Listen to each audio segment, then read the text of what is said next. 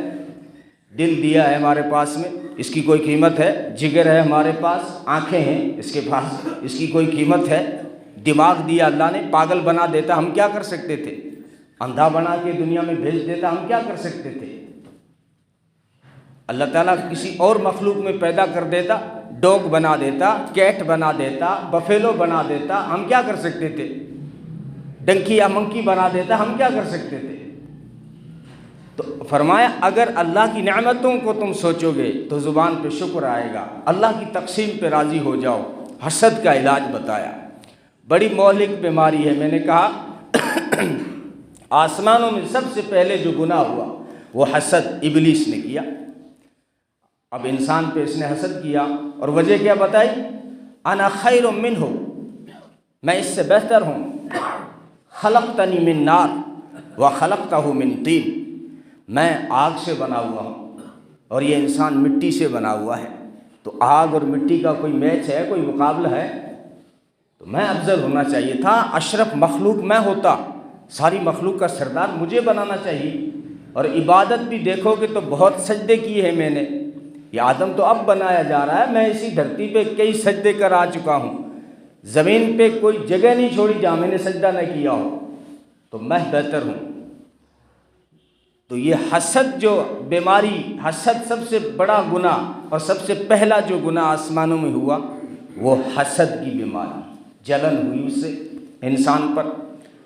اور زمین پر بھی سب سے پہلا گناہ جو ہوا وہ حسد ہوا. سب سے پہلے قابیل نے حابیل پر حسد کیا. یہ دنیا میں پہلا گناہ تھا. آدم علیہ السلام کے بیٹے ہیں قابیل اور حابیل.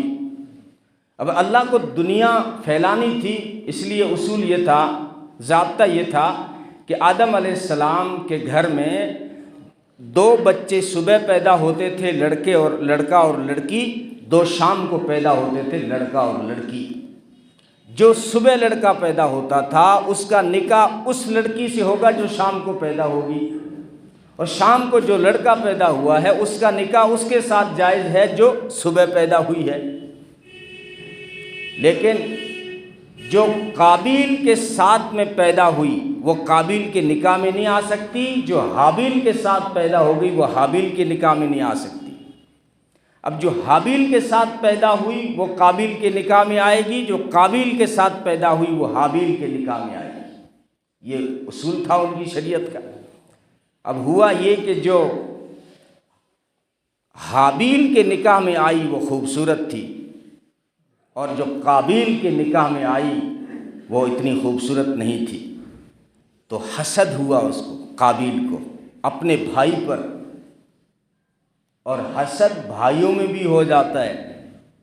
یہ بھی بڑی عجیب بات ہے. حسد کرنے کے لیے دشمن نہیں چاہیے، حسد بھائیوں میں پیدا ہو جاتا ہے. ایک بھائی کو اللہ اگر نواز دے تو حقیقی بھائیوں، سگے بھائیوں میں حسد پیدا ہو جاتا ہے. قرآن سے پوچھو آپ کہ یوسف علیہ السلام کو کنویں میں کس نے ڈالا؟ بھائیوں نے. اور کہا کہ قتل کر ڈالو، اقتلوا یوسف او اطرحوه ارضا یخل لکم وجہ ابیکم. بھائی حقیقی کہنے لگے یوسف کو قتل کر دو. کیوں؟ سب سے چھوٹے ہیں، کماتے ہم ہیں، اور باپ کو دیکھو تو ہر وقت یوسف کی تعریفیں، یوسف کا چرچا، یوسف کے اوپر نگاہیں ٹکا کے بیٹھتے ہیں. یعقوب علیہ السلام محبت حضرت یوسف علیہ السلام سے زیادہ کرتے تھے. اور یہ عام سی بات ہے کہ جو چھوٹا ہوتا ہے تو ماں باپ کی محبت کی توجہ چھوٹے کی طرف زیادہ ہوتی ہے. ہمارے گھروں میں بھی بچے ہیں، آپ خیال کر لیں، جو چھوٹا ہوتا ہے وہ محبت کا مرکز ہوتا ہے. اور دوسری بات یہ کہ اللہ نے فرما دیا تھا کہ تیرا جو چھوٹا بیٹا یوسف ہے یہ ایک دن نبی بنے گا. اب جو بیٹا نبی بننے والا ہو اس سے تو محبت کیوں نہیں کریں گے؟ لیکن بڑے بھائیوں کو ہو گیا حسد. کہ کماتے تو ہم ہیں، بڑے بھائی کو یہی شکوہ رہتا ہے۔ لیکن بڑے بھائی کو تسلی رکھنی چاہیے، اسلام نے بڑے بھائی کو باپ کا درجہ دیا ہے، بڑا بھائی باپ کے برابر ہے۔ چھوٹوں کو بڑے بھائی کا اتنا ہی احترام کرنا چاہیے جتنا اپنے باپ کا کرتے ہیں۔ کیوں؟ اس لیے کہ بیچارے کا سارا جو ہے، ساری کمائی جو ہے بھائی اور بہنوں پہ لگ جاتی ہے، اور اس کے خود کے بال جب سفید آتے ہیں تو غریبی میں چلا جاتا ہے۔ چھوٹے آزاد ہیں، بہنوں کے سارے خرچے اکثر بڑے بھائی پہ چلے جاتے ہیں۔ اس لیے اسلام نے کہا کہ بڑا بھائی جو ہے یہ باپ کا مقام رکھتا ہے۔ تو بڑے بھائیوں کو چھوٹے بھائی پہ حسد ہو گیا کہ کماتے تو ہم ہیں، ساری محنت تو ہم کرتے ہیں، باپ کو دیکھو ہر وقت یوسف کے چرچے ہیں۔ تو انہوں نے کہا کہ قتل کر دو۔ تو ایک بولا اس میں سے یہودا کہ قتل مت کرو، کنویں میں ڈال دو یا کہیں دوسرے ملک چھوڑ آؤ، بس باپ کی نگاہ سے ہٹ جائے گا، پھر باپ کی محبت ہماری طرف ہو جائے گی۔ بالآخر انہوں نے طے کیا کہ ہم نہ ملک کسی میں ڈالیں گے نہ قتل کریں گے، ہم اس کو کنویں میں ڈالیں گے۔ یوسف علیہ السلام کے کپڑے اتار کے اس کو کنویں میں ڈال دیا، اور پھر کرتے کے اوپر خون لگایا، اور پھر رات کو روتے ہوئے باپ کے پاس آئے۔ وَجَاءُوا أَبَاهُمْ عِشَاءً يَبْكُونَ، وہ رات کو عشاء کے وقت روتے ہوئے ابا کے پاس ہے، ابا جان ہم تو کھیل میں لگ گئے، یوسف کو بھیڑیا کھا گیا۔ یہ بہانہ کیا، دیکھو ہم جھوٹے نہیں ہیں، یہ کرتا ہے ان کا، اس کے اوپر خون لگا ہوا ہے، کسی جانور کو مار کے یوسف کے کرتے پہ خون بھی لگا دیا تھا انہوں نے۔ یعقوب علیہ السلام نے جب کرتے کو دیکھا تو ساری کہانی سمجھ گئے، ایسا کیسا بھیڑیا تھا کہ میرے بیٹے کو تو کھا گیا، لیکن کرتا کہیں سے بھی پھٹا ہوا نہیں ہے، کہیں بھی دانت کا پنجے کا نشان نہیں ہے۔ کہا یہ تو سب تمہارا کیا ہوا ہے، فَصَبْرٌ جَمِيلٌ وَاللَّهُ الْمُسْتَعَانُ عَلَى مَا تَصِفُونَ، بس صبر کرتا ہوں، اور جو تم بیان کر رہے ہو بس میں اللہ سے ہی مدد مانگتا ہوں، اللہ ہی کوئی راستہ نکالے گا، باقی یہ سب تمہارا کیا ہوا ہے۔ تو یہاں پہ حسد جو ہوا بھائیوں کو ہوا، تو زمین پہ جو پہلا گناہ ہوا وہ حسد تھا۔ قابیل نے اپنے بھائی پہ حسد کیا کہ میں اس لائق تھا۔ حسد کی وجہ یہی ہوتی ہے کہ یار وہ مالداری اس سے کیوں مل گئی، میں لائق تھا اس کے، یار اس کے دروازے پہ فارچونر کیسے آ گئی، میرے دروازے پہ ہونی چاہیے تھی، یار اس کا مالیہ اونچا کیسے چلا گیا، میرا اونچا ہونا چاہیے تھا۔ یہی ہوتی ہے حسد۔ تو پھر کہا کہ یہ حابیل کو کیسے مل گئی خوبصورت، مجھے ملنی چاہیے تھی۔ جا کے شکایت کی آدم علیہ السلام۔ آدم علیہ السلام کہا کہ جو ہے آپ نے انصاف نہیں کیا، میرے گھر میں جو آئی وہ اتنی خوبصورت نہیں ہے، حابیل کے گھر میں جو نکاح میں آئی وہ خوبصورت ہے۔ آدم علیہ السلام نے سمجھایا یہ اللہ کے فیصلے ہیں، اللہ کی تقسیم ہے، اللہ کی تقسیم پہ راضی ہو جاؤ۔ اب جو قابیل کے نکاح میں آئی وہ تیری بہن ہے، تیرے ساتھ پیدا ہوئی ہے، وہ تیرے نکاح میں نہیں آ سکتی میری شریعت میں۔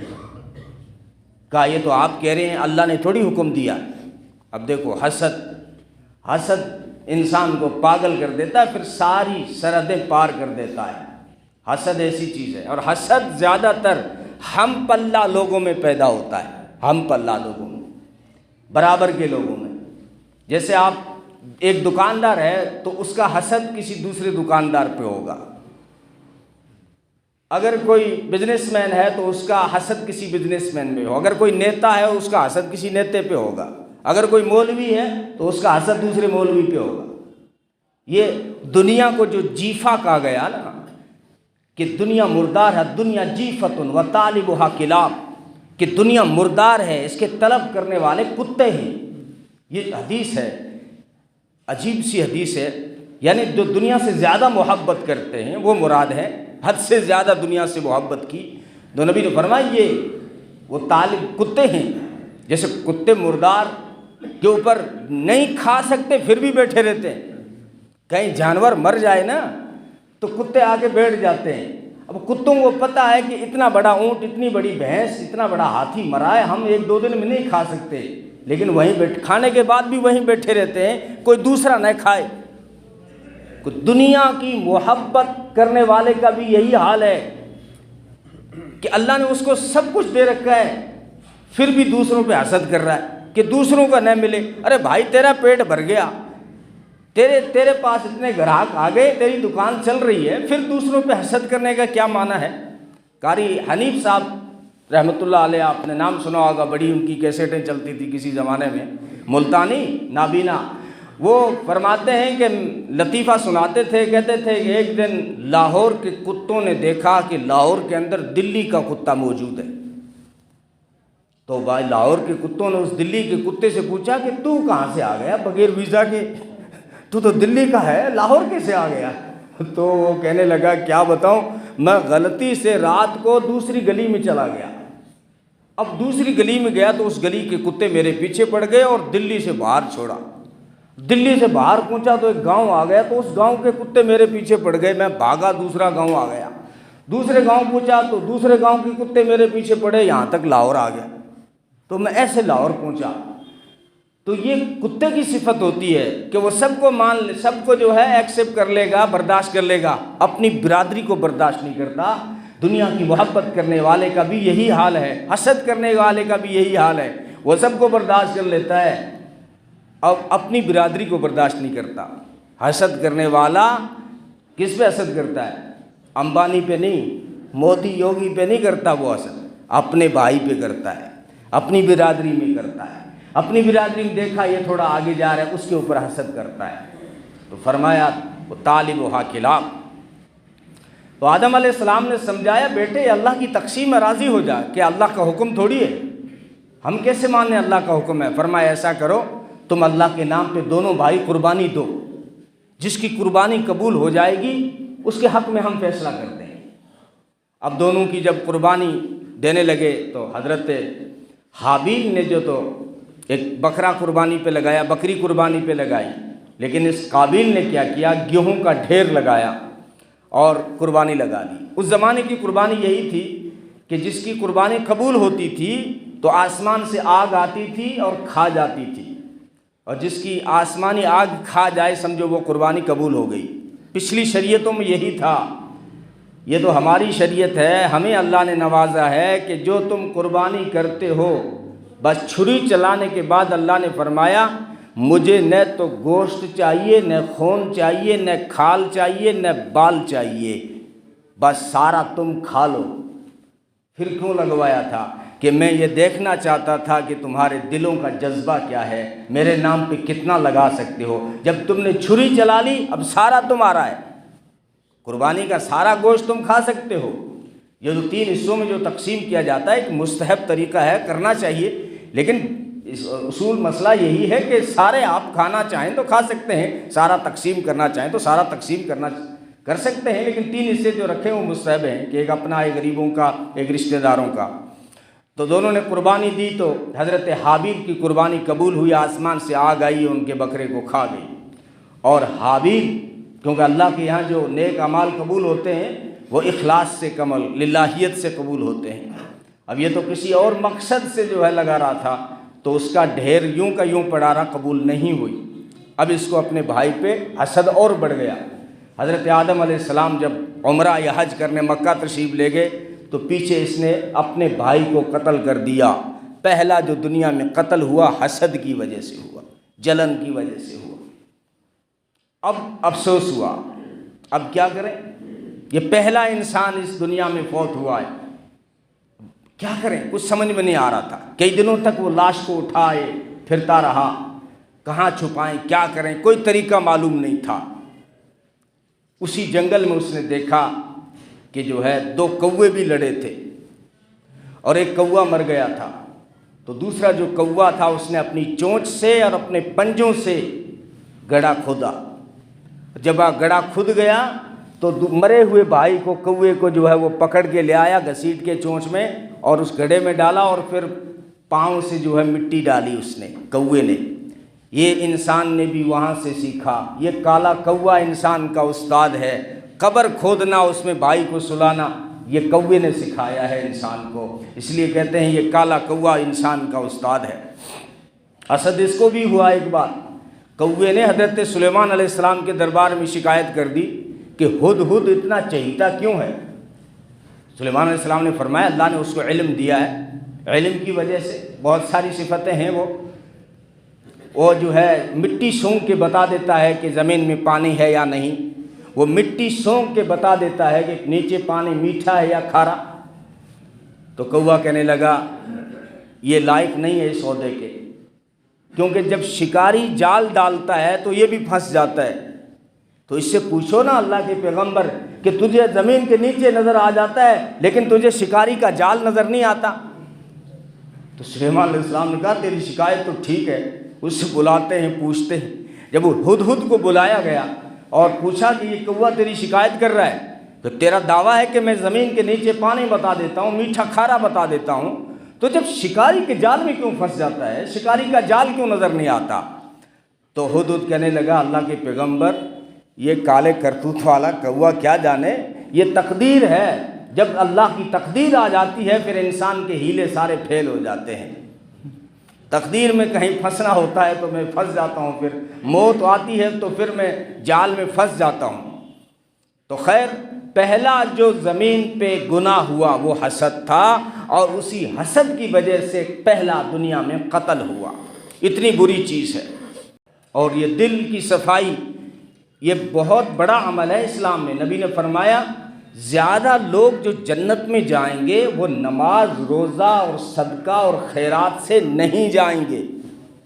عجیب حدیث ہے، زیادہ لوگ جو جنت میں جائیں گے وہ نماز، روزہ، صدقہ اور خیرات سے نہیں جائیں گے، بلکہ زیادہ لوگ جو جنت میں جائیں گے وہ اللہ کی رحمت اور دلوں کی صفائی سے جنت میں جائیں گے۔ دل صاف ہو، کسی کا جو ہے بغض نہ ہو، کینہ نہ ہو، اس میں جو ہے کسی کے بارے میں حسد نہ ہو، جلل نہ ہو، یہ بہت بڑی نیکی ہے۔ نبی نے فرمایا تمہارے صحابہ کے بیچ میں بیان فرمایا تو فرمایا ابھی تمہارے سامنے جنتی آئے گا، ابھی کوئی بندہ آئے گا وہ جو جنتی ہے۔ تو صحابہ نے سب نے گردنیں اٹھا کے دیکھا کون آئے گا۔ تھوڑی دیر کے بعد دیکھا کہ سعد بن مالک انصاری وضو کر کے آ رہے ہیں، ہاتھ میں بائیں ہاتھ میں جوتے پکڑ رکھے ہیں، داڑھی سے پانی ٹپک رہا ہے، مسجد میں داخل ہوئے۔ یہ بات ہوئی اور ہو گئی۔